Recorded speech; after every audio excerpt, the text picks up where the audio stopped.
What is a 0% Nostalgia Run? It's about bringing a fresh perspective to beloved retro games.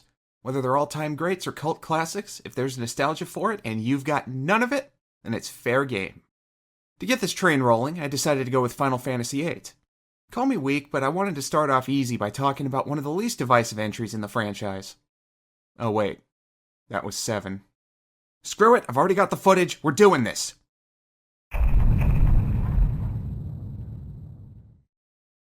Depending on who you ask, Final Fantasy VIII was either a bold show of the development team refusing to rest on their laurels, or a grind-filled disaster piece that misses the mark on almost every level.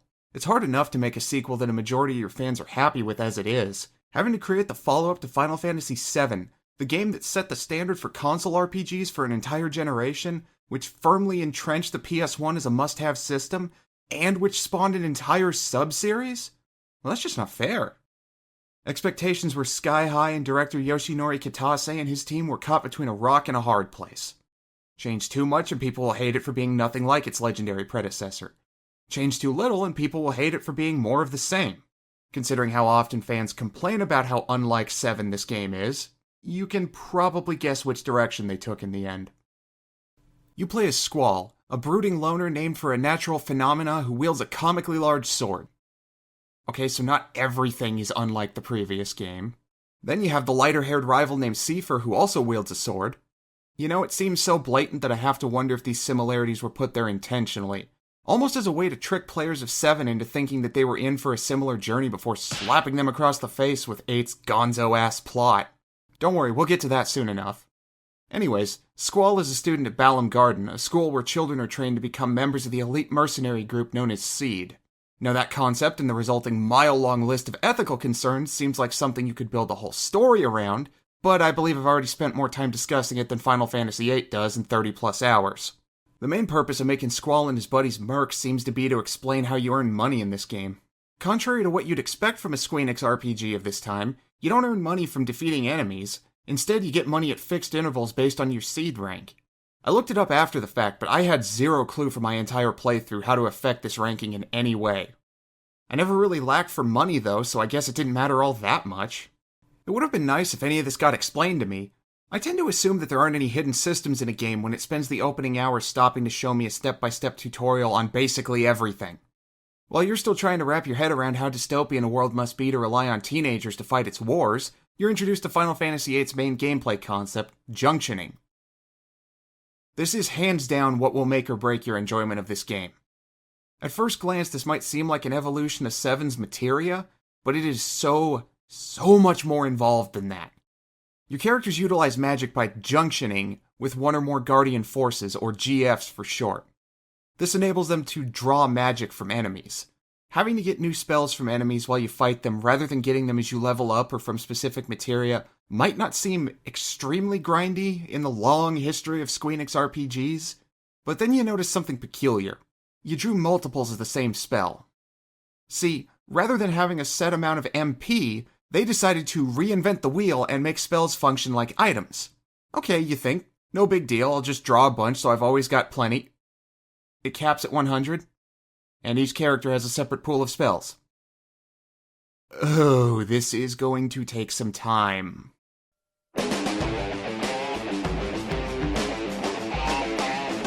A good portion of your playtime will be dedicated to this grind, not just to ensure that you have enough individual spells, but because you can also junction magic to individual stats to give them a boost.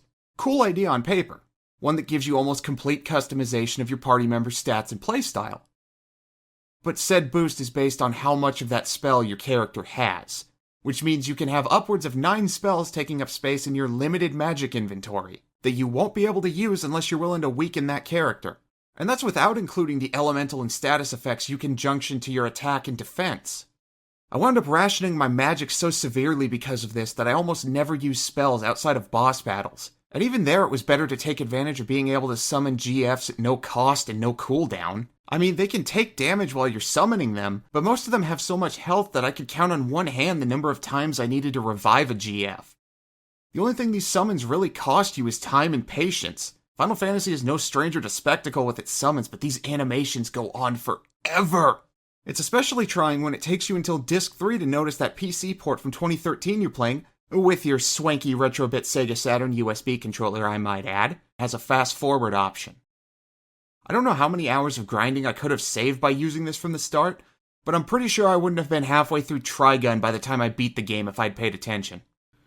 Oh, I almost forgot the final aspect to junctioning. After junctioning a GF, you can customize that character's action bar. As your GFs level up, you unlock all sorts of extra actions, and I used absolutely none of them. Why, you ask? There are only 3 open slots. And since draw and GF are absolutely essential at any given time, that leaves you with one, count 'em, one, open slot to use for either items or magic. The fact that using items in battle requires junctioning in the first place boggles my mind, but why in the hell would it not be there all the time like attack is? Better yet, why not have draw and magic be a single option? You can already choose to cast an enemy spell instead of drawing it, but if you want to use any of your own magic, then you need to use that one open slot for it. None of the issues I have with junctioning broke the game for me, but it didn't make it any more fun either. It's strange too, since this was a battle system designed by Hiroyuki Ito, the creator of the active time battle system. You'd think if there was anyone who could improve on perfection, it would be the guy who created said perfection. Outside of junctioning, battles in Final Fantasy VIII feel pretty similar to its PS1 siblings, save for Squall's basic attack and the party's limit breaks. Taking cues from the timed hits of Super Mario RPG, if you press a button at the right time during Squall's attack, he'll pull the trigger on his gunblade and deal extra damage. What exactly that entails in universe, I have zero clue. It seems to cause a small explosion based on the effect when you time it correctly, but where the hell would that explosion come from? Do you see a barrel on this thing? I sure as hell don't! Then there's the change to limit breaks, which saw their introduction in Final Fantasy VII. In that, you had a bar that slowly filled up as you took damage. Once it was full, you could unleash a devastating attack. Here, you have a random chance to enable it when you're low on health. Not a guarantee, a chance. Which was probably a decent balancing idea, considering how devastating Squall's Renzo Kuken can be if you get the timing right. You know, until the late game gives you access to the aura spell that lets you use limit breaks whenever. Well, I guess I should stop putting off discussing the story of Final Fantasy VIII.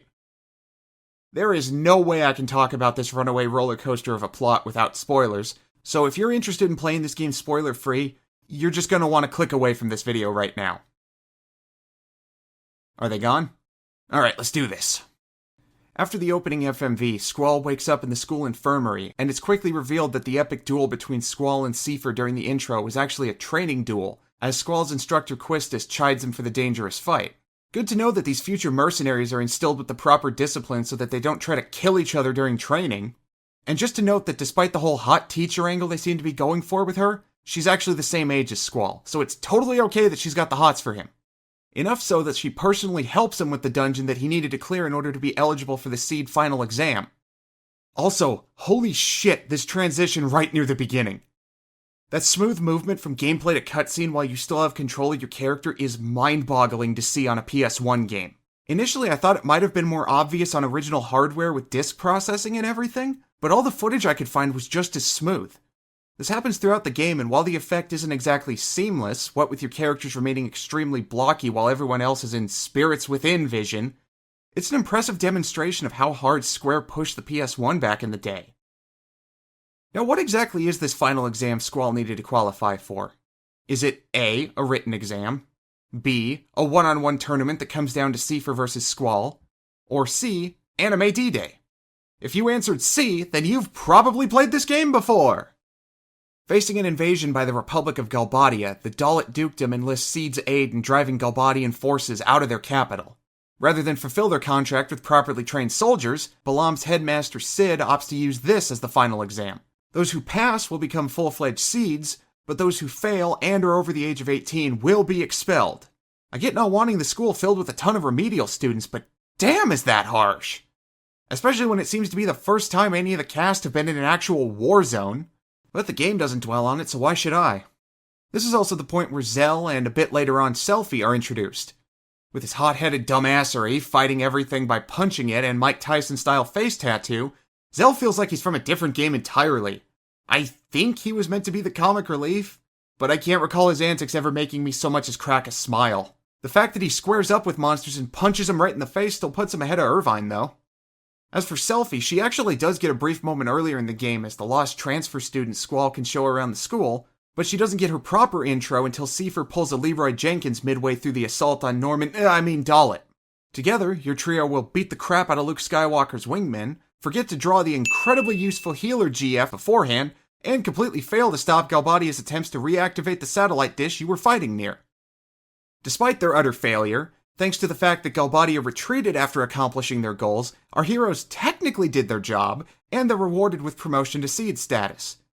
You're given an official grading of your performance during the exam, but again, I had zero clue what I did to earn most of these points until I looked up a guide while writing this. For example, apparently I was supposed to know that I could save this dog here while I was fleeing from the spider bot of doom, and because I didn't, I lost points on my attitude score. While our trio passed the exam, it turns out Seifer flunked because he was an idiot who ignored orders and left his team behind.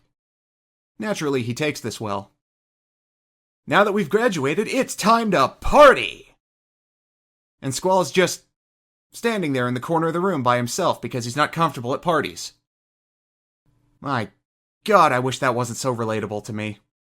Right on time, Renoa manic pixie dreamgirls her way into his life. She drags him onto the dance floor for what I found to be a cutscene that's aged rather well, all things considered.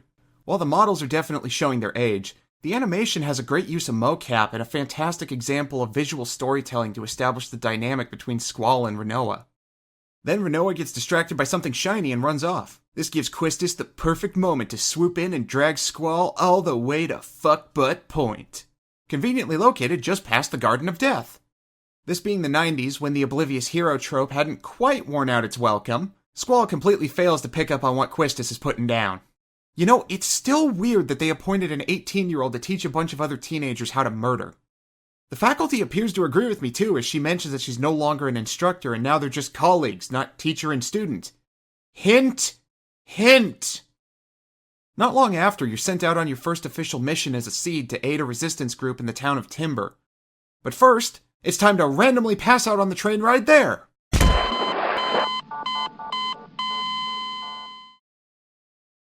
We rejoin our heroes, Laguna, Kiros, and Ward, at the end of their latest assignment from the Galbadian army. Now it's time for them to unwind back in the city where they... Okay, yeah, I was just as confused as you here. After Squall and company pass out, you switch over to controlling Laguna and his buddies. The good thing is that your junctions and magic carry over, so you aren't left completely defenseless. Well, except for when the game decides to not carry it over and you're stuck with a weakened party. I think this is a glitch in the PC version because later on the game gave me the option to select which character exactly would share stats with Kiros and Ward, but it still blanked them. Anyways, this dream sequence is mostly there to establish Laguna, his buddies, and his mega crush Julia, who will all be important later. Back on the train, everyone wakes up completely baffled at having shared the same dream from different perspectives. Then they decide to drop the issue entirely because they have a mission to accomplish. This is a recurring issue I have with the plot. Nobody bothers to ask any damned questions until they absolutely have to. Personally, I'd be very concerned about passing out on my way to a mission and sharing a lucid dream with my team. Who knows when that could happen again? What if it happened during a crucial moment in combat? Instead, Squall and his party just shrug it off and move on to meet up with the leader of the Timber Resistance, Renoa. Turns out the reason she ditched Squall mid-dance was to go plead her case with Sid to send a seed team to assist with her plans. Seeing as how he sent a team of new graduates, it's clear he took her seriously. In a way, he actually kinda did, since it turns out that the contract with her goes until Timber is free from Galbadian control. I'm starting to think Sid doesn't like any of his students. Renoa's plan is pretty elaborate and impressive, all things considered. The president of Galbadia is on his way to Timber to give a speech, and Renoa wants to use this opportunity to abduct him by pulling the old train car switcheroo. In what should be an exciting scene, but wound up just feeling tedious to me, you hang off the side of the train to input codes to decouple the cars in front of and behind the president's car, while avoiding one guard who has a motion sensor and one who has a heat sensor. All this winds up not mattering anyways, since not only does Renoa have no clue what to do with the president after taking him hostage, but he turns out to be a monster acting as a body double. Insert political joke here. Even with her plan in tatters, Renoa takes advantage of her contract with Seed to force Squall's group to take her to confront the real president before he gives his speech. One that will be televised across the continent thanks to that satellite they turned back on in Dalit. Whoops. This also goes wrong when Seifer screws everything up by appearing from nowhere to take a world leader hostage on live TV before getting captured himself by the mysterious sorceress Edea, whom Galbadia has teamed up with to take over the world. After all that, everyone is pretty irked at Rinoa's naivete and lack of foresight costing them at... Comrade? Are we trying to pretend that Seifer was remotely likable?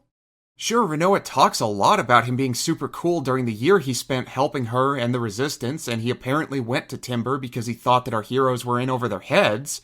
But does that really prove he's a decent guy deep down? To me, it comes off as him being an egotistical glory hound who's only nice to people who enable his narcissistic tendencies. His toadies, friends, are consistent proof of that considering how they worship the ground he walks on. As Squall would say, whatever. There's still a crazy dictator and his sorceress looking to take over the world, and somebody needs to stop them. For whatever reason, the powers that be decided that Squall's group are the ones for the job. Joined by Irvine, a seed from the Galbadian Garden, they're ordered to assassinate Adia with help from the Galbadian General Caraway, who also happens to be Rinoa's dad. But wait, before we get to Irvine's intro, it's time for everyone to pass out again. Ooh, I bruised my little piggy head bone! This time, Laguna, Kiros, and Ward are on a mission at an excavation site. This gives us our first preview of the isolationist country of Estar as their soldiers chase after the Three Stooges on their way through the excavation site. Things end at a dire point where Laguna and his friends are cornered by their pursuers with no option of escape besides throwing themselves into the ocean. Once again, everyone decides to barely question the weird thing that just happened, even though this time they had witnesses. Is narcolepsy that common on this planet or something? Back to the plot, since everyone's fed up with Rinoa's shit by this point, the party agrees with her dad to leave her behind in her room once they begin the operation. This point will be the first of many times the party gets split between two groups.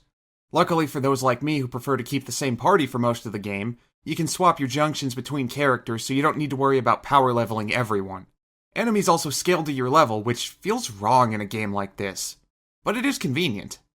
Like with every other plan up to this point, someone decides to be an idiot and screw up everything.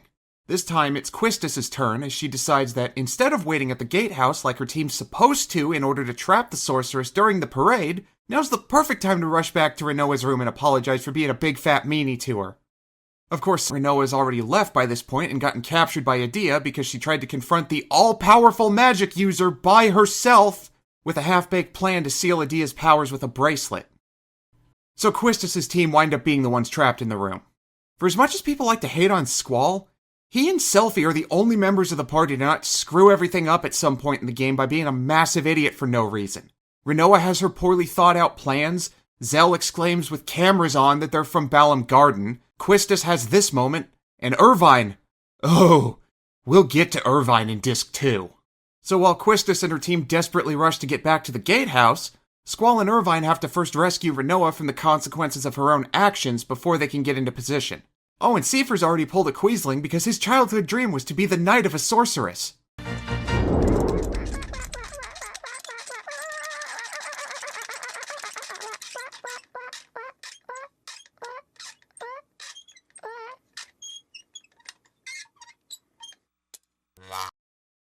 Are we sure that the game wants people to sympathize with him? And no, I don't buy the fan theory that he was brainwashed. He's still the same childish bully he was from the start, just now more actively murderous. Once Rinoa is saved, it's time to take the sorceress out in the most American way possible. Even better, since Adia yeeted the Galbadian president into the next dimension, this shot will all but end Galbadia's expansionist plans. Any minute now, Irvine. We've got a world conquest to stop. This is not the time to have a panic attack.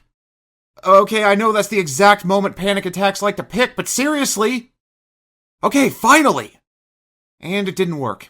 Damn it, Irvine! Even when you do your job right, you fail. See, look at Squall. He didn't even wait for it to sink in how screwed we all are before leaping into action.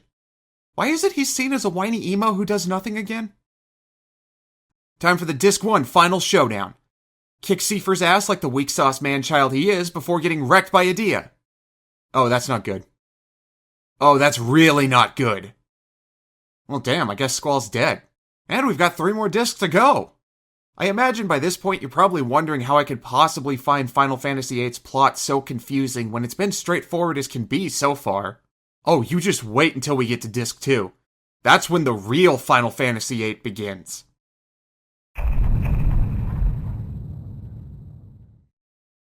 Right off the bat, we're in another dream sequence. Laguna survived his brush with death off-screen and is now living in the small hamlet of Windhill as their protector. You guys do realize you could have just made the game about Laguna, right?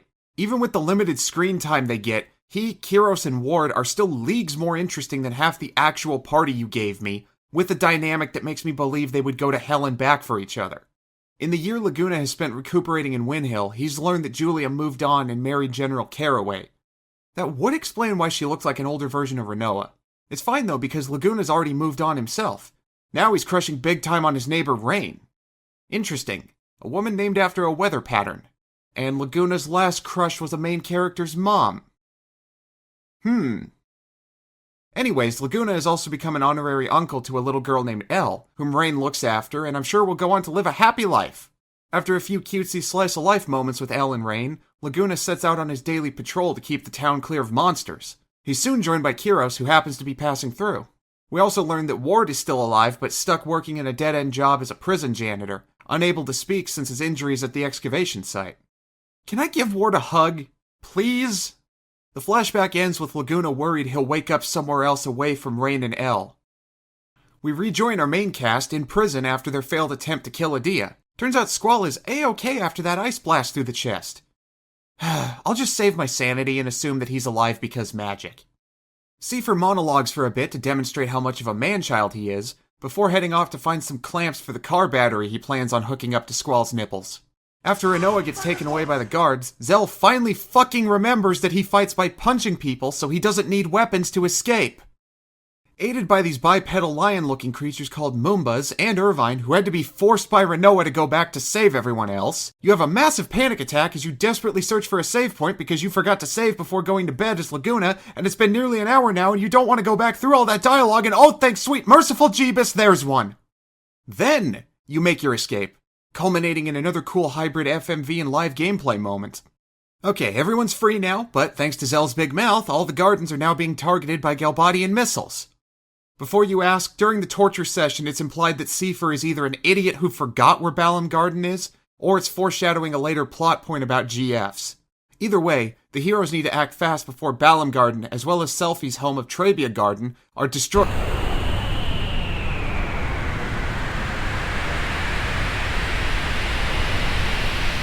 Well, they can still stop them from destroying the Balam Garden. So, the party splits up with Squall leading a team to warn the remaining gardens, and Selphie takes your least favorite characters to the missile base to hopefully stop the launch. Up to this point, Selphie has been established as a real space cadet with a distressing love of explosions and trains. I like trains. It's only natural you'd expect this to be another moment where our heroes grasp the idiot ball with all their might. Except Selphie doesn't screw up! Firmly establishing herself as the only other competent member of the party, she and the Loser Brigade solid snake their way into the missile base, and even when their initial plan to stop the launch entirely fails, they still sabotage the guidance system enough to keep the missiles from finding their mark. They even set the whole base to self-destruct and only fail to make it out in time because of a boss battle.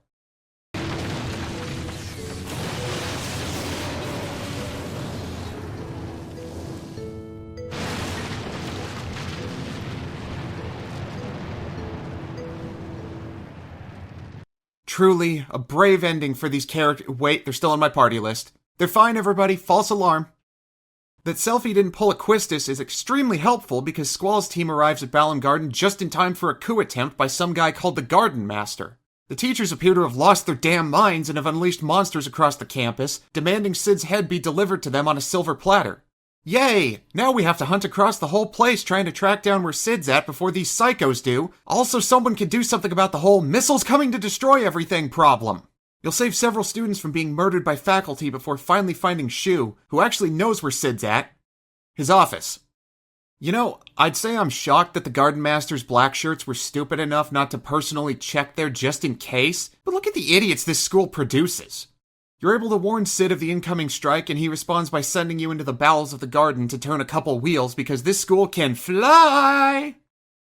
Unfortunately, it can't fly very far and is now helplessly adrift in the ocean thanks to the administration cheaping out on maintenance. The more things change. After saving the day, Squall gets summoned to the basement for a meeting with Norg, the Garden Master, and holy shit, what the hell is that thing? Is that a ball sack where his chin should be? Whatever. Peter Griffin here explains that he's the one who funded the entire garden project and is still stuck on the whole kill Sid idea. He gets a tad nettled when Squall and company refuse to go along with the plan and decides to kill them too. It doesn't go well for him, but one thing did stick out in his conversation with Squall. The sorceress Adia is Sid's wife. Confronting Sid with this out-of-left-field twist, he gives the first of many lengthy exposition dumps on this disc. Now, stay with me here, because the plan gets a little convoluted and a lot crazy. Sid explains that he and Adia established Seed and the Gardens with the intended purpose of a fated battle against an unidentified sorceress. Why that meant using children as mercenaries in the meantime, I have no idea. But apparently neither of them expected said battle to be against Adia herself. Sid feels very conflicted about ordering his own wife's death for obvious reasons. Strangely though, Adia herself seems to have no idea about the true purpose of Seed anymore, as that was the other reason for Seifer going all Mr. Blonde on Squall. No, don't actually play the song, you fool! We're walking a fine line with these cutaway jokes as it is. Where was I?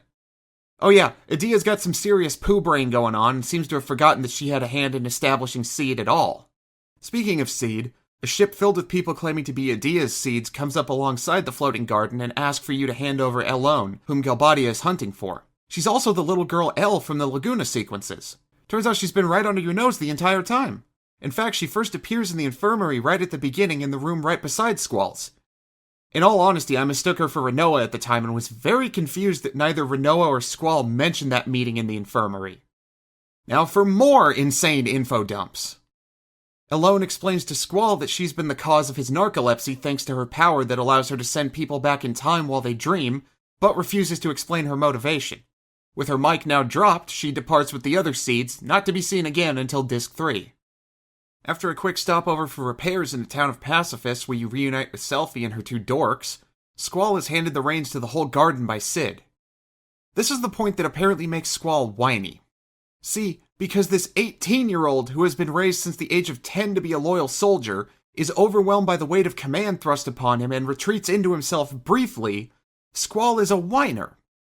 Never mind that it's clear that he suffers from depression and abandonment issues that cause him to project an aloof personality in order to prevent others from getting too close. Never mind that a grown-ass man is making a teenager do his dirty work. Never mind that Squall still fucking pushes forward to do the job while doing his best to keep his complaints to himself.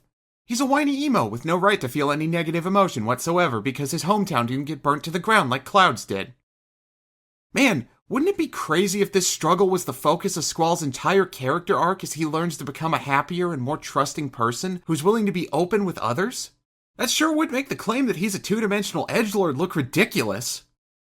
I'll cop to thinking the same thing, but my only experience with him before this was Angel from Buffy's god-awful performance as him in Kingdom Hearts. And there is darkness within every heart. Now I realize that was thanks to a completely different creative team. Are you shitting me? What the hell happened in those 3 years? Nomura, I get, seeing as how he's a hack who should have stayed a character designer and nothing more, but Nojima co-wrote Final Fantasy VII and directed Bahamut Lagoon, which I haven't actually played, but I've heard good things. I'll be stuck on this tangent forever if I don't move on, so let's talk about Rinoa. This is the point in the game where her character arc begins as well, as she starts to act without thinking a whole lot less, and turns out to be the only one who can chip away at Squall's emotional barriers. She still winds up a damsel in distress a few more times, but those were down to bad luck and circumstance than impulsive actions on her part.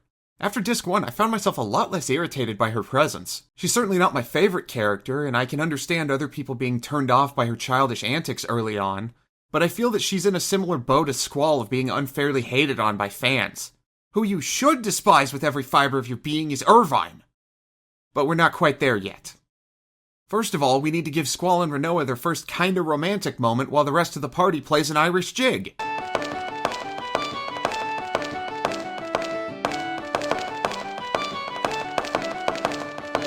You wanna know the best part of this? This is the song you need them to play in order to get the better of the two possible scenes between Squall and Rinoa here. Whoever came up with that idea is a massive troll, and I salute them for it. Now that the garden's flight systems are up and running, it's time for a little exploration. Ooh, look, it's Madison Cube Garden. I wonder what's in... Why is there a clock counting down? What's going to happen if I don't clear this place in that time? Calm down, Mike. Fear is the mind killer. Fear is already down a full minute! Phew. Less than a minute to spare. I knew I could do it. Don't know what exactly I did, but that Odin guy seems neat. Guess I'll go grind and... Oh, that's what he does. I'm sure that won't get annoying when I'm trying to draw magic. Another round of grinding later, and we're on to liberating the town of Balam, not to be confused with Balam Garden. Galbadia has stepped up their search for Elone and have sent their 2 top officers to oversee the occupation of the town. Seifer's dumbass friends Fujin and Raijin. Despite being from the garden themselves, these 2 morons joined up with the bad guys solely because their best buddy simps for the sorceress. Remember kids, friends don't let friends become tier 3 subs. Once they're defeated, Selphie suggests the group go check on Trebia Garden, desperately hoping her friends are alright. Yeah, I don't think her friends are alright. Here we get a close-up look at the devastation in store for the world should Adia's conquest succeed. Children standing amongst the rubble where their home once stood, trying to figure out how they move forward while they struggle to save the wounded clinging to life. But enough of that heavy shit, it's time for the dumbest twist in the game. While talking about their childhood memories, everyone in the party, besides Renoa, begin to realize that they all share memories of the same orphanage and of each other as little kids. Irvine reveals that he's known the entire time but said nothing about it because none of his old friends seem to remember him or their matron, Adia. What a twist! Oh my god, the Muppet Babies reveal wasn't enough for them. They just had to tack on the extra reveal of the main characters being raised by the antagonist. Who wrote this twist, Vince Russo? How do you take over the WCW $67 million to the good and get it $80 million to the bad? How did you do that? That's genius. That's pure genius. There was zero need for this twist.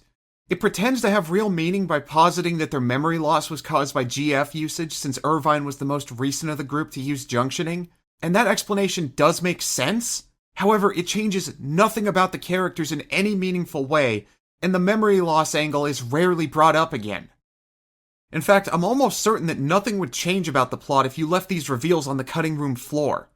All it really serves to do is add an unnecessary twist and be a cheap excuse to write Quistis out as a romantic option for Squall, as she realizes that her lonely nights of lusting after Squall were actually because she felt a sisterly bond towards him. Uh-huh. Yeah, we're not in Alabama, Quistis. That's not gonna fly. Was it not complicated enough that Adia was married to the guy in charge of Seed? Whom I am now remembering has the last name Kramer, which technically makes this entire conflict Kramer versus Kramer. Did they really need to make her the matron of an orphanage, too? And then there's Irvine. Keep in mind, he's known all of this since you first met him and kept it to himself. Sure, that explains away his hesitation at taking the shot at the end of Disc 1 and gives him a quiet bit of character depth. You know what ruins it all, though? You remember how he was willing to let everyone else die in prison at the start of this disc? I could understand that if he was the complete outsider he's initially presented as.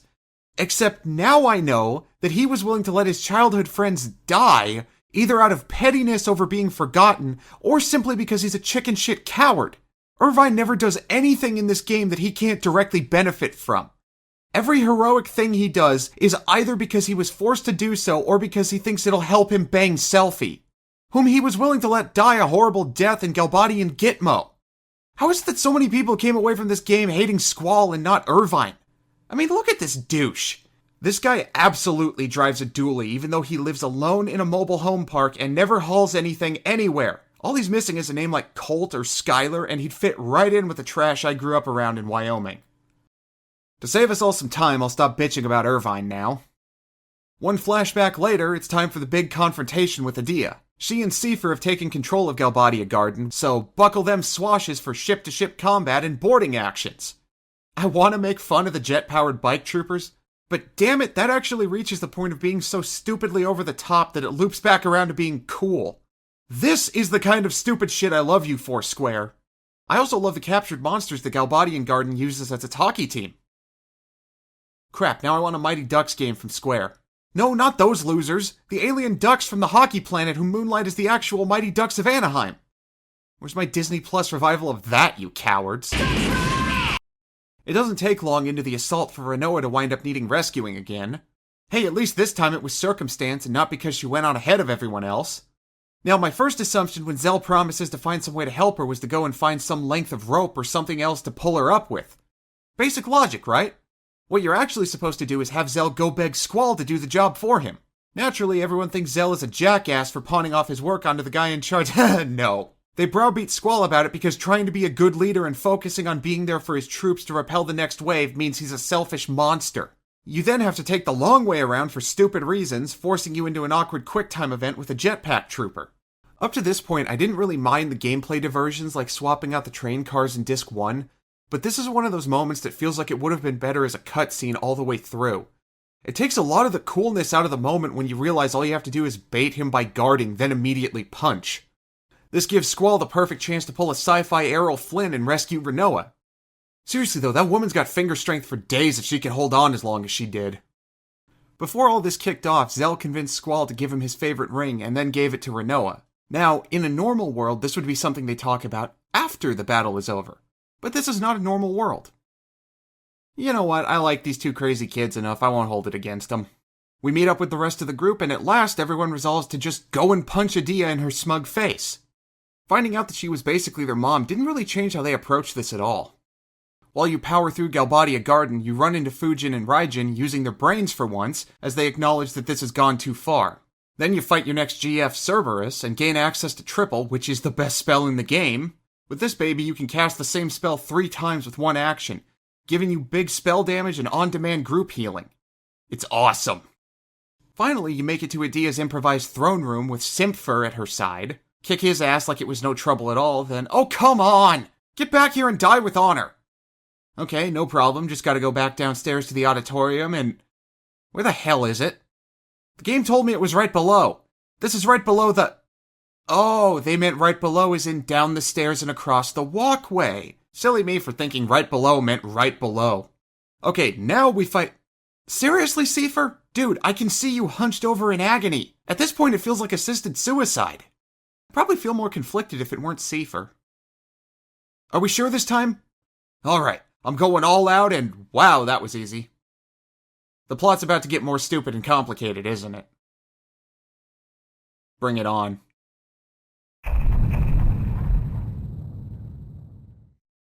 Adia is defeated, but all is not well. For unknown reasons, Renoa is in a coma, and nothing the doctors have tried is helping. Squall is given little time to grieve before being ordered to Adia's old house for more info dumpage. There we meet up with Sid, thanks for bailing on us by the way, you ass, who takes the group to meet with a far less unhinged Adia. Still rocking that awesome evil sorceress look, though. Are you ready for how we kept this plot going now that the big bad is defeated and not bent on global conquest anymore? Time travel! Yep, time travel. Adia explains that she was under the possession of a sorceress from the distant future by the name of Ultimisia, who seeks to compress time to take the powers of every sorceress in history for herself.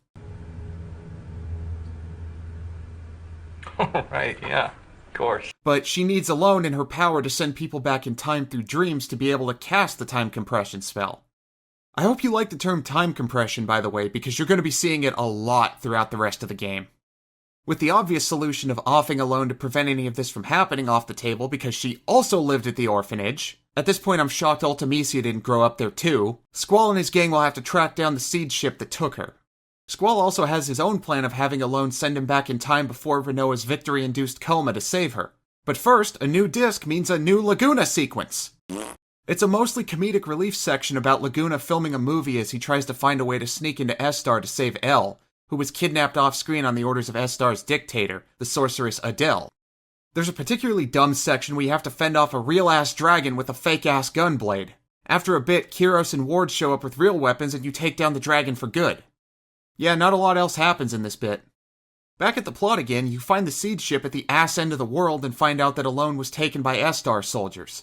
I guess history repeats even in fiction. The difference this time is that, according to the ship's captain, she went along willingly. This is more than a little wrinkle, seeing as how S-Star have become so isolationist that nobody has been there since Adele was overthrown.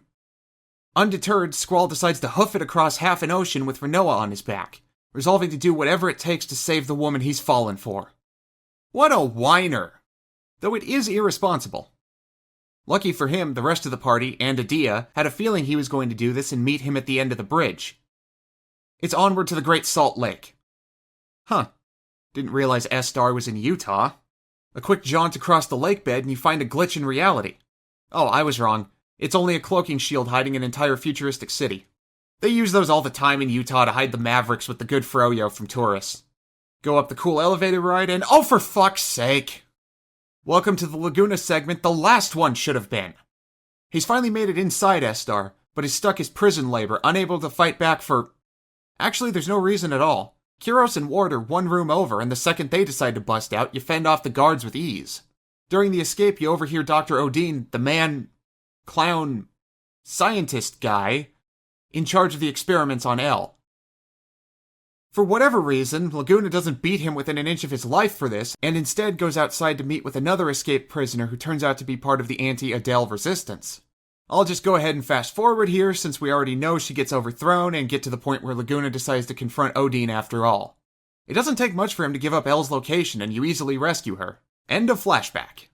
I'm sorry if it seems like I'm speeding past Laguna's bits, especially seeing as how I previously called him and his friends more interesting characters than most of the party, but this game keeps pulling me into these segments right as stuff is getting interesting on Squall's end and killing the momentum, especially now that Adia's a party member and a pretty good one at that. After a lengthy round of conversating, Squall is able to force the issue enough to be told that he can reach alone from the Lunar Gate. One round of me being an idiot later, and I finally figured out that I misunderstood the dialogue and the Lunar Gate isn't located in the city itself. Before we head out, though, I'd just like to acknowledge how cool-looking Estar is. I lack the architectural or artistic know-how to explain it properly, but the aesthetic of the city evokes a more utopian vision of a futuristic megacity than you often see in games, with soft white structures accented by vibrant colors. And the shopping area is really convenient, too. Onto the Lunar Gate, you learn that name isn't metaphorical. Alone is in hiding on Estar's moon base. Yeah, sure, why not? The story's gone everywhere else, we might as well take it to space. Out of pity for him, you leave Zell in charge of things on the ground with Adia, who wants to stay behind and have Dr. Odin cure her of being a sorceress. Confusingly, not only is being a sorceress something you can be cured of, it's also not something you're born as, but rather passed on to you by another sorceress. No time for questions about magically transmitted diseases, though. There's a flying PC tower passing straight over Estar. This is Lunatic Pandora, which is a super badass name. A pillar which fell from the moon during the lunar cry. What's that? Well, it's the name given to a disastrous moment in history when monsters fell from the moon and destroyed the southern continent of Centra, this rocky wasteland you visit a few different times. With Seifer's help, Ultimecia now plans to use it to trigger another lunar cry. Look, I have no idea how a byproduct of a disaster can be used to trigger another one. I'm just telling you what the game's telling me. Since Squall's party are on their way to space, it's up to Zell's group to save the day. We're doomed. Yep, doomed. If it's any consolation for Zell, things don't go much better on the moon base. Because guess who caught Sorceress from Adia and is now possessed? To make matters worse, this moon base isn't just Alone's hidey hole, it's where they've been keeping an eye on Adele's prison on the moon. Ultimecia wastes no time in freeing Adele and all the other monsters trapped on the moon, beginning another lunar cry. Remember when this game was about teenage mercenaries fighting a war? Pepperidge Farm remembers. With a much more powerful host to possess now, Ultimecia discards Renoa and leaves her to drift helplessly through space. Now we come to the cheesiest moment in the entire game. Squall begs Alone, whom Ultimecia strangely decided not to kidnap, to send him a few minutes into the past to save Renoa by speaking to her with his heart. According to the plot summary on the Final Fantasy wiki, he gets her to turn on the emergency life support on her suit, but all he actually does is call out her name several times before she passes out from lack of oxygen. Then, when all seems lost, she sees his ring, which she put on a necklace, and it gives her the strength to push a button. The only thing that explains this is that she overcame oxygen deprivation with the power of love. I hate how much I'm loving this stupidity. However, Renoa isn't quite saved yet. First, Squall needs to catch her as she falls towards Earth in a bit that didn't tell me that I could speed up my turning until I already failed once. Though that failure was only half the game's fault, I somehow forgot halfway through that I was in a first-person perspective and thought this was Squall. No excuses, I'm just as prone to idiocy as this story is. Once Renoa is saved, a stray spaceship Ex Machina passes by to give them a ride home. After a brief section that feels closer to Parasite Eve than Final Fantasy, of course. Back on solid ground, and Renoa gets taken away again. This is probably the dumbest Squall gets in the whole game, as it takes a pep talk from the rest of the party before he realizes that he didn't just go through all of that to have Renoa put in cold storage by Estar. In better news, free spaceship. It took me a bit to figure out where it was. Finding the map really helped with that, but it was a basic rescue op once I found out where they were keeping Rinoa. Seriously, you don't even have to fight anyone. Several heart-to-hearts later, and we're off to meet the president of Estar for a game plan on how to defeat Ultimecia once and for all. Of course Laguna's the president. Who else would it be? Questioning the ride at this point is meaningless, so let's get on with the plan in the last round of reveals already. Turns out that the whole reason Ultimecia has been able to travel through time is because of an advanced form of a device Dr. Odin created based off of his analysis of Alone's powers. Yet another reason that Laguna should have chucked this jackass into the ocean the first chance he got. Rather than destroy the device and prevent all of this from ever happening, Laguna has a far simpler plan. They're going to take Rinoa straight to the possessed Adele and let Ultimecia try to possess her. At that moment, Alone will send both of them back in time before bringing only Rinoa back. This will force Ultimecia to enact her time compression plan before she's completely ready, giving the heroes the opening they need to leap forward in time and kill her in the future. Did I say simpler? I meant totally batshit. Oh, and Adia's not a party member anymore, so enjoy all that time you wasted using her. After one final round of grinding, it's time to assault lunatic Pandora. You beat Fujin and Raijin before they again realize that this is all crazy, and then we're on to the final duel with Seifer.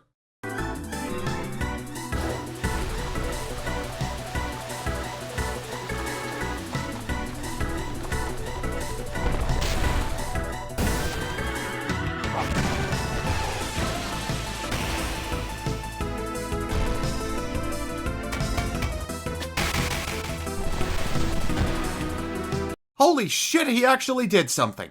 It's gonna be a real fight this time. Just need to draw some magic from him first and... Wait. What did I do?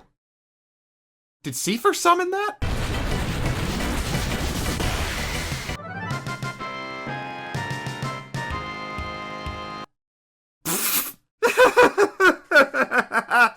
Oh, what a loser.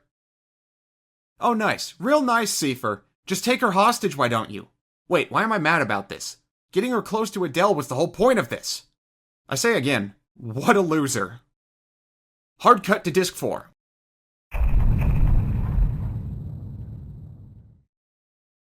You would not believe how long it took me to figure out I had to climb up here to get to Adele. What follows is a pretty gnarly bit where Rinoa is partially fused with Adele and gets used by the sorceress as a kind of healing battery. Silly Adele, that's what Questus is for. There's probably a strategy you're supposed to use here, but... yeah, I think I put too much time into boosting Squall's strength. With Adele defeated and Rinoa saved, it's up to Laguna and Alone to enact the plan. To my utter shock, it actually works and the party is thrust forward in time to face off with Ultimecia herself at her castle. But not before we pad out the final dungeon by taking away all your abilities and forcing you to hunt down a bunch of mini-bosses in order to get them back. 2 hours later. Okay, I got enough of them back. Let's get this over with and kick some sorceress ass. Sorcerer ass? Hang on, I'm gonna Google something. Be right back. And then come right back with Kyle Eckel. Eckel has 9 carries in the middle of the field and can... Now I can focus on the final boss with proper clarity. Please be the final boss. Oh goody, she randomizes your party at the start. Thanks to the way I set up my party throughout the game, with only my active members having any GFs to set them up with liberal usage of Junction Exchange, Irvine, Zell, and Selfie all got taken out in one hit before I could start fighting Ultimecia properly. Once again, I didn't have much of a strategy beyond have Squall hit her really hard. I also used Angel Wings like an idiot halfway through, so I could only control Quistis and Squall for the rest of the fight. I wouldn't really call this fight hard, it's just a slog. Every time you think you've taken her down, you wind up having to fight yet another form. By the time I was done, I felt like Tom Servo at the end of the Wild World of Batwoman. Even with Squall hitting Renzo Kukin after Renzo Kukin for 9,999 damage each strike, it took me close to half an hour to finish this. At long last, Ultimecia is dead, and I guess time is no longer compressed. Everyone gets stuck in a white void for a bit before Squall leaps back in time to when he was a kid. I guess interacting with your past self doesn't really do anything with these time travel rules. Then, holy shit, we're really doing this. The game ends with the revelation that the plot was part of a stable time loop. A dying Ultimecia passes on her powers to Adia, allowing her to be possessed by past Ultimecia in the future, and Squall turns out to be responsible for the foundation of Seed and the Gardens. See, this is both the end and the beginning of the loop. Ultimecia can't possess Edea in the future if Edea doesn't get Ultimecia's powers here, and Seed can't exist to train Squall and his party if Squall doesn't give her the idea here. In defeating her once and for all, Squall unintentionally ensures that everything that enabled him to stop the villain stays in place, while Ultimecia becomes trapped in an endless loop of trying to prevent her own death and accidentally enabling it in the process. I think that explanation makes sense. Note that doesn't cover any potential plot holes, just what I believe the writers intended here. Eventually, Squall gets pulled back into the time stream, hoping his next leap will be the leap home. Instead, he finds himself wandering in an endless wasteland and... frankly, I don't fucking know what happens from here. It gets mentioned that in order to continue to exist during time compression, they must all remember each other. So I guess his friends just all instantly forgot about Squall the second they made it back. Irvine definitely would, the prick. Right when it seems like all is lost for Squall, Rinoa finds him and revives him Pokemon the movie style, which causes a bunch of flowers to bloom? I think this is the field of flowers near Edea's place, but again, nothing is explained. Cue Victory flyover by Balam Garden. Oh nice, the simp is still alive, and we're supposed to be happy despite the fact that he never showed an ounce of remorse for anything he did. Whatever. Get to the everyone parties part of the ending so I can get to the Squall Noah kiss I've been sticking with this game for. Thank you! Having finally played Final Fantasy VIII, I can definitely see why it's viewed as one of the weaker installments. Junctioning doesn't really give you as many options as it seems without limiting what are basic functions in other console RPGs. The plot is too convoluted for its own good and relies on shocking swerves to pad out the runtime. Most of the characters are flat with no development to speak of. Zell starts the game as the stock idiot hero of a shonen anime, and ends about the same, except maybe a smidge less of an idiot. Quistis starts off as a teacher lusting after her student, and then learns she's more of an adoptive big sister, enabling her to keep the exact same personality towards Squall minus the flirting without ever really confronting how she acted prior. That's not development, that's writing yourself out of a corner. Selphie is Selphie from start to finish, but she was fun so I don't care. And Irvine can go burn in hell. You notice how I didn't say Final Fantasy VIII is a bad game though? And how I didn't list Squall or Rinoa as lacking in character development? Because these two are the game's saving grace. Squall's gradual change from an aloof loner trying to ignore his problems into a loyal, if socially awkward, friend, and how even up to the ending this development is portrayed as ongoing rather than a static shift from one state to the next, is a shockingly on-point presentation of a teenager struggling with depression. The fact that Squall comes off this way as well is intentional. He's immature because he's 18. What 18-year-old has it all figured out? I'm gonna be 29 this year and I still barely know what I'm doing. Hell, I'm pushing past my own anxiety simply by recording this voiceover. The fact that Squall can keep pushing forward despite his doubts at that age is frankly a miracle. This ties into what makes Rinoa a compelling love interest for Squall. She's the only one who makes the effort to pull him out of his self-induced isolation. Despite my crack at the outset of her manic pixie dreamgirling her way into his life, Rinoa herself is not that cliché. She has her own problems, her own goals, and her own character development. She's not a prop for Squall's self-improvement. Over the course of the game, Rinoa goes from being a flighty, impulsive rich girl who doesn't grasp the consequences of her actions, to someone willing to give up her freedom for eternity if it means putting a stop to Ultimecia. She even starts off the game crushing on Seaford, not Squall, but it's through her friendly nature bringing Squall out of his shell and his willingness to be a confidant of hers that they come to lean on each other for support and fall for each other.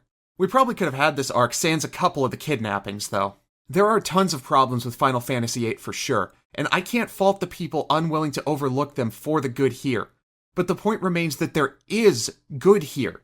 This may be a weak Final Fantasy installment, but it's not a bad one. Its failure to live up to the standard 7 set has seen it condemned to the dustbin of history, but when observed decades later as its own experience, I would call it a deeply flawed but still good game rather than a truly awful one. For all the headaches Final Fantasy VIII gave me, I still found enjoyment, and honestly, even the story can be fun if you approach it in a so bad it's good sort of way. By the end, I was outright laughing at the reveals and eagerly awaiting how it could get even more outlandish. If you stuck with me this far and want to experience the ride for yourself, Final Fantasy VIII is available on damn near every system in some form or another, and if it's not on your preferred choice yet, it probably will be in the near future. Now I'm off to figure out what to do for my next 0% nostalgia run. I could do 10, but I need a break from Final Fantasy.